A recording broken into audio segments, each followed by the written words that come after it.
जीवन में कभी किसी की मदद करके ये अहंकार मत करना कि आप उसे कुछ दे रहे हो सकता है कि आप पिछले जन्म का कर्जा चुका रहे हों।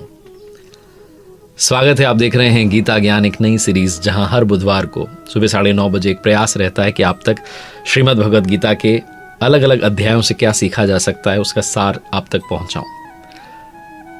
अध्याय 3 में हमने बात की थी, भगवान श्री कृष्ण ने अपने सखा, अपने मित्र, अपने शिष्य अर्जुन को आश्वस्त किया था और बताया था कि जो भी मानव श्रद्धा युक्त होकर के मेरे बताए रास्ते पर चलता है वो कर्मों के बंधन से छूट जाता है, मोक्ष प्राप्त करता है।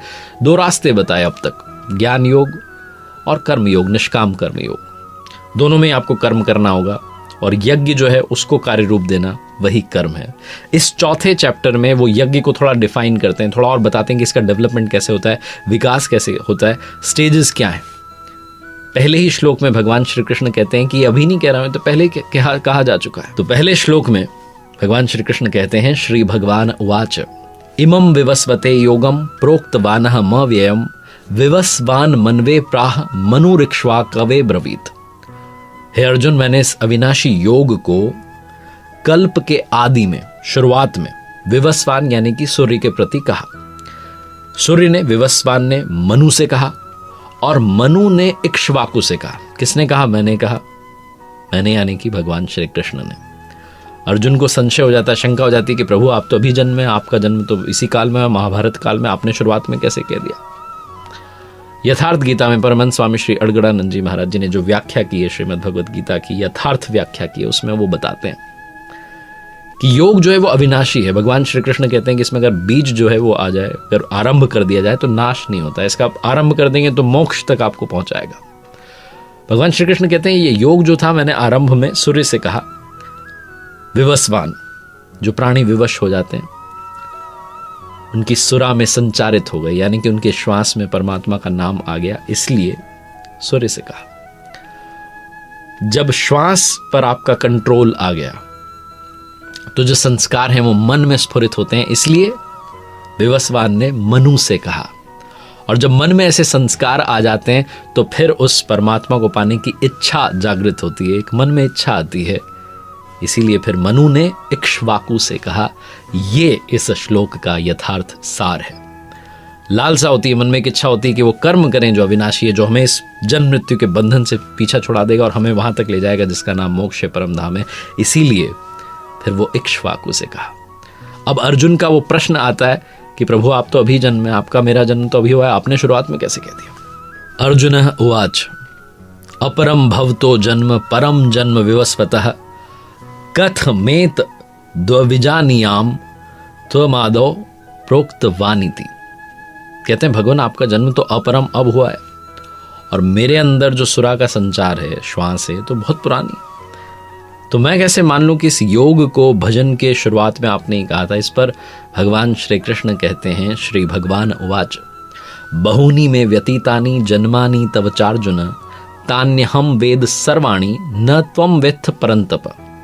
कि अर्जुन, मेरे और तुम्हारे बहुत से जन्म हो चुके हैं, तुम उन सबको नहीं जानते, मैं जानता हूं। जो साधना कर रहा होता है, जो साधक होता है, उसको मालूम नहीं होता, लेकिन जो स्वरूपस्थ महापुरुष होते हैं उन्हें सब मालूम होता है, वो त्रिकाल दृष्टा होते हैं। तो कहते हैं कि क्या आप बाकियों की तरह पैदा होते हैं? तो भगवान श्री कृष्ण कहते हैं नहीं, मेरा जो जन्म है वो इन चर्म चक्षुओं से, इन आंखों से देखा नहीं जाता। किस काल में जन्म होता है, किस काल में दर्शन होते हैं, उसके बारे में अगले श्लोक में कहते हैं। श्रीमद् भगवद गीता का वो श्लोक अब आपको सुना रहा हूं जो आपने कई बार सुना, लेकिन उसकी यथार्थ व्याख्या क्या है वो आप तक पहुंचाने का प्रयास कर रहा हूं यथार्थ गीता के माध्यम से। आप भी घर बैठे मंगा सकते हैं www.यथार्थगीता.com से। श्री भगवान उवाच यदा यदा हि धर्मस्य ग्लानिर्भवति भारत अभ्युत्थानम धर्मस्य तदात्मानं सृजाम्यहम्। हे अर्जुन, जब जब परम धर्म परमात्मा के लिए हृदय ग्लानि से भर जाता है, जब अधर्म की वृद्धि होती है, पार पाते नहीं दिखता, तब मैं आत्मा को रचने लगता हूं। ऐसी ही ग्लानि जो थी मनु को हुई। हृदय बहुत दुख लाग जन्म गयो हरि भक्ति बिनु, रामचरितमानस में लिखा। जब आपका हृदय अनुराग से भर जाए, जब आपके हृदय में इतना अनुराग उमड़ आए प्रभु के लिए, तब वो अपने स्वरूप को रचने लगते हैं। और अगले श्लोक में कहते हैं श्री भगवान उवाच परित्राणाय साधूनाम विनाशाय च दुष्कृताम धर्म संस्थापनार्थाय संभवामि युगे युगे। कहते हैं अर्जुन, साधुनाम परित्राणाय, परम साध्य जो साधने वाले हैं, वो सिर्फ जो साधने के लिए हमारे पास हैं वो सिर्फ परमात्मा है, जिन्हें साध लेने के बाद में कुछ भी साधना शेष नहीं रह जाता। और उस साध्य में जो प्रवेश दिलाने वाले हैं, विवेक, वैराग्य, ये जो दैवी संपदा, इनको निर्विघ्न प्रवाहित करने के लिए, बहती रहे इसके लिए। और दुष्कृताम, जिनसे ये विकार आए हैं, काम, क्रोध, राग, मोह, लोभ, इनको नष्ट करने के लिए और धर्म को अच्छे प्रकार से स्थिर करने के लिए मैं युग युग में प्रकट होता हूं। लोग ये मानते हैं कि सतयुग, त्रेता, द्वापर, कलयुग, लेकिन ये जो युग धर्म हैं ये हमेशा रहते हैं। रामचरितमानस में लिखा है, नित्य जुग धर्म होई सब केरे, हृदय राम माया के प्रेरे। युग धर्म जो है हम सभी के हृदय में नित्य होते रहते हैं। अविद्या से नहीं होते हैं बल्कि विद्या से होते हैं, राम माया की प्रेरणा से होते हैं, हृदय में होते हैं। इसी श्लोक में उसी के बारे में बात की गई। जो आत्माया कहा गया वो राम माया है। तो ये जो युग हैं, सतयुग, त्रेता, द्वापर, कलयुग, ये आपके हृदय में है। आपको उस कलयुग से निकल करके ये जो 4 स्टेजेस हैं, इसमें सतयुग तक की दूरी तय करनी है। और इसीलिए उन्होंने कहा कि मैं युग युग में प्रकट होता हूं। अगर भगवान साथ ना दें, अगर वो प्रभु आपकी उस श्वास में ना उतरे, आपका साथ ना दें, तो आप मेडिटेशन कर ही नहीं सकते। आप लाख आंखें बंद करके बैठ जाइए, घंटों तक बैठे रहिए, पूरे पूरे दिन बैठे रहिए, रात बैठे रहिए, लेकिन मन जो है वो दौड़ता रहेगा, वो स्थिर होगा ही नहीं। वो तभी स्थिर होगा जब वो अपने स्वरूप को रचने लगेंगे। और जब बात युगों की चली है तो अगले ही श्लोक में भगवान श्री कृष्ण स्वयं बता देते हैं। लोगों को ऐसा लगता है कि कहीं अवतार होगा, बाहर होगा तो हम देख लेंगे, दर्शन कर लेंगे, सब लोग चल करके पूजा पाठ कर लेंगे, आरती कर लेंगे। भगवान श्री कृष्ण अगले ही श्लोक में श्रीमद् भगवद गीता के 4 अध्याय में कहते हैं, श्री भगवान उवाच जन्म कर्म च मे दिव्यमेवं यो वेत्ति तत्वतः त्यक्त्वा देहम पुनर्जन्म नैति मामेति सो अर्जुन। कहते हैं अर्जुन, मेरा जो जन्म है, जो ग्लानि, जब एक साधक के मन में इतनी ग्लानि होती है कि मुझे प्रभु के दर्शन करने, जब वो अपने स्वरूप को रचने लगते हैं, दर्शन देने लगते हैं, तो कहते हैं कि ये जो मेरा जन्म है और जो मेरा कर्म है, यानी कि दुष्कृतियों का मिटाना, जो विकार है उनको हटाना, और जो देवी संपद है, जो पुण्य है उनको जागृत करना, धर्म को स्थिर करना, ये जो मेरा जन्म है और कर्म है, ये दिव्य है, अलौकिक है, इन चर्म चक्षुओं से देखा नहीं जा सकता है। मन और बुद्धि से उसे कैलकुलेट नहीं किया जा सकता है। जब इतना रहस्यमयी है तो देखता कौन है? तो आगे कहते हैं, यो व्यक्ति तत्वतः, तत्वदर्शी, जो उस रास्ते को पार करके आखिरी छोर तक पहुंच गया, वही मेरे इस जन्म और कर्म को देखता है। और मेरा साक्षात करके, मेरा दर्शन करके वो पुनर्जन्म को प्राप्त नहीं होता बल्कि मुझे प्राप्त होता है, यानी कि मोक्ष को प्राप्त होता है। ये इस श्लोक का सार है। जिन लोगों को ऐसा लगता है कि बाहर दर्शन होंगे, उन लोगों के लिए श्लोक है। और इसमें स्पष्ट कहा गया, अगर आप साधारण संस्कृत का हिंदी अनुवाद भी पढ़ लें, समझ लें, तब भी सारी बात समझ में आ जाती है। तो क्या सीधा आप तक पहुंचा जा सकता है? तो उसके बारे में कहते हैं कि नहीं, 4 स्टेजेस हैं, 4 जो हैं अवस्थाएं हैं।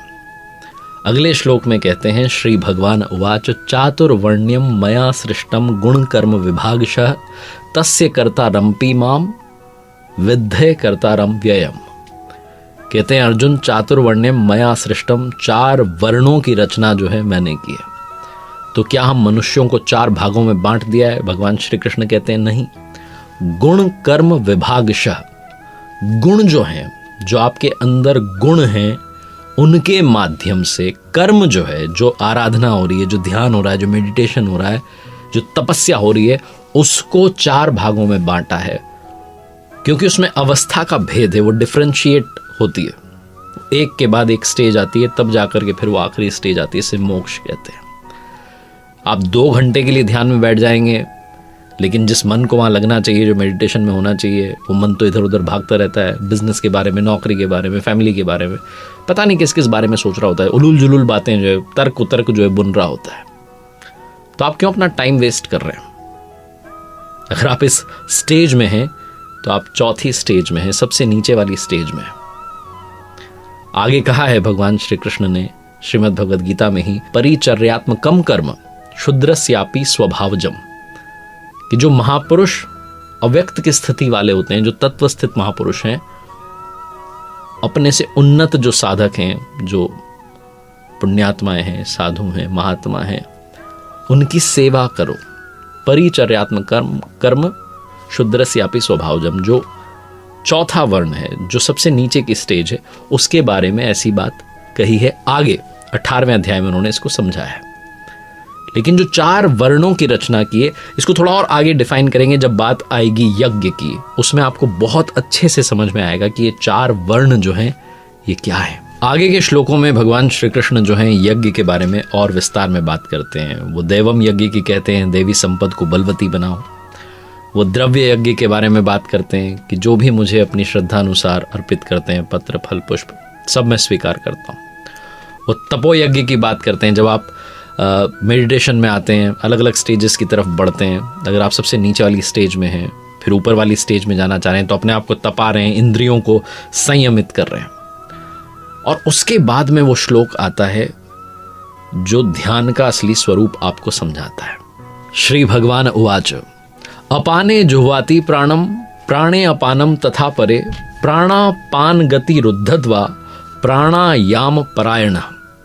बहुत सी योगी जन जो साधक होते हैं वो अपान वायु में प्राण वायु को हवन करते हैं और उसी प्रकार से प्राण वायु में अपान वायु को हवन करते हैं।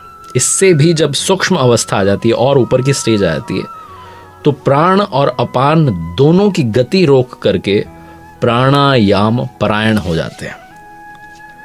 प्राणवायु और अपान वायु यानी कि जो श्वास आ रही है और जो बाहर जा रही है, जिसे भगवान श्री कृष्ण इस श्लोक में प्राण अपान कह रहे हैं, उसी को महात्मा बुद्ध ने, भगवान गौतम बुद्ध कहते हैं अनापान, और इसी को श्वास प्रश्वास कहा गया। प्राण वो श्वास है जो हम अंदर खींच रहे हैं, अपान वो है जो हम बाहर की तरफ छोड़ रहे हैं।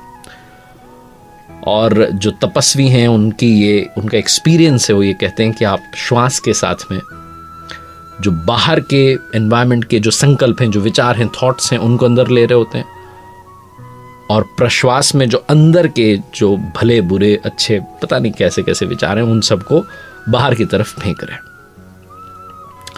अब ये विचार बाहर से भी अंदर शुद्ध जाए, अंदर से भी बाहर शुद्ध आए, बस यही हमें करना है। और आखिरी में जब रोक दिया गया प्राण और अपान की गति को, तो ना अंदर से कोई थॉट आ रहा है, ना बाहर से कोई थॉट अंदर जा रहा है, तब जाकर के प्राणायाम की स्थिति आती है।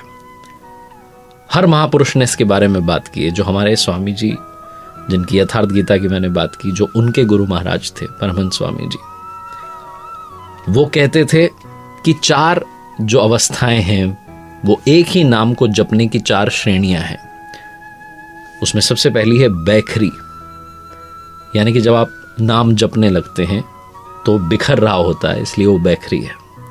फिर आती है मध्यमा, जब आप नाम जप रहे होते हैं तो कंठ से उसका उच्चारण हो रहा होता है, बाहर उसकी आवाज नहीं सुनाई दे रही होती है जब आप मेडिटेशन में होते हैं, चैंटिंग में होते हैं। फिर आती है पश्यंती, पश्यंती में आप उस नाम को आते जाते देख रहे होते हैं, श्वास पर आपका सारा फोकस होता है, श्वास कब आ रही है, कितनी देर रुक रही है, कितनी देर बाहर जा रही है। और फिर जो आखिरी स्टेज आती है, जो 4th स्टेज है, वो है परा, यानी कि जपे न जपावे अपने से आवे। आप इतने ज्यादा एक्सपर्ट हो चुके हैं कि जो नाम है वो आपकी श्वास में ढल चुका है, आप चाहे जो काम कर रहे हैं वो आपकी श्वास में ढल चुका है, वो नाम जो है वो लगातार उच्चारित हो रहा है, आपको जपने की जरूरत नहीं पड़ रही है। जपे न जपावे अपने से आवे, ये वो जो 4th स्टेज है वो परा है। इसी को यहां कहा गया चातुर्वर्ण्य मया सृष्टम गुण कर्म विभागशः। गुणों के हिसाब से इस कर्म को बांटा गया। जिस तरीके का गुण होता है उस तरीके का व्यक्ति होता है, और आप अपने अंदर इन गुणों को बदल सकते हैं, इन गुणों के अंदर बदलाव ला सकते हैं, गुणों को चेंज कर सकते हैं और ऊपर की स्टेज की तरफ बढ़ते जा सकते हैं। इसीलिए भगवान श्री कृष्ण ने कहा था श्रीमद् भगवद गीता में ही कहा कि अर्जुन ब्राह्मण बन। तो क्या उन्हें कहा जा रहा है कि आप क्षत्रिय धर्म छोड़ करके ब्राह्मण बन जाइए? क्षत्रिय तो वो हैं। अर्जुन को कहा गया कि आपका जो क्षत्रिय धर्म है वो सिखाता है कि आप मेडिटेशन के लिए, आप ध्यान के लिए तैयार हो जाइए। आपके अंदर वो क्षमता आ चुकी है, आप इन विकारों से लड़ सकते हैं, इन्हें काट सकते हैं, हटा सकते हैं। काम, क्रोध, मोह, लोभ सबको हटा सकते हैं। और ऊपर वाली जो स्टेज है, जो ब्राह्मण है, वो बनने के लिए कहा गया है। अर्जुन से नहीं कहा कि आप क्षत्रिय, जो अभी जो व्यवस्था के बारे में बात होती है आज के ज़माने में, उसके बारे में नहीं कहा गया। भगवान श्री कृष्ण ने कहा कि आपको ब्राह्मण बनना है, अगली स्टेज की तरफ जाना है, जिसे यहाँ परा कहा गया। जब आप मेडिटेशन में जाते हैं, ध्यान में जाते हैं, अपने आप को अंदर की तरफ लेकर के जाते हैं, अपने आप से चिंतन करना शुरू करते हैं, तो यही कहा गया कि आपको ब्राह्मण बनना है, इस स्टेज से और ऊपर उठना है, और उससे भी ऊपर उठ करके परमात्मा तक की जो दूरी है उसे तय करनी है। एक बार फिर से अर्जुन को भगवान श्री कृष्ण याद दिलाते हैं, बताते हैं कि इस यज्ञ का परिणाम क्या है। श्री भगवान उवाच यज्ञ शिष्टामृत भुजो यान्ति ब्रह्म सनातनम नायम लोको अस्त्य यज्ञस्य कुतो अन्यः कुरु सत्तम। कुरु श्रेष्ठ अर्जुन, यज्ञ शिष्टामृत भुजो, यज्ञ जिसकी सृष्टि करता है, जिसे अवशेष छोड़ता है, वो है अमृत।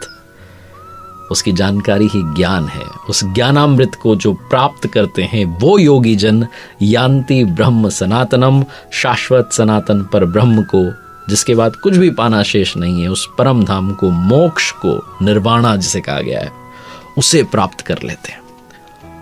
और एक बार फिर से कहते हैं, तद्विद्धि प्रणिपातेन परिप्रश्नेन सेवया उपदेक्ष्यन्ति ते ज्ञानम ज्ञानिनस्तत्वदर्शिनः। इसलिए अर्जुन, तो तत्वदर्शी महापुरुष जो स्वरूप में स्थित हैं, उनके पास जाकर के प्रणत होकर के, दंडवत प्रणाम करके, अपने अहंकार को त्याग कर।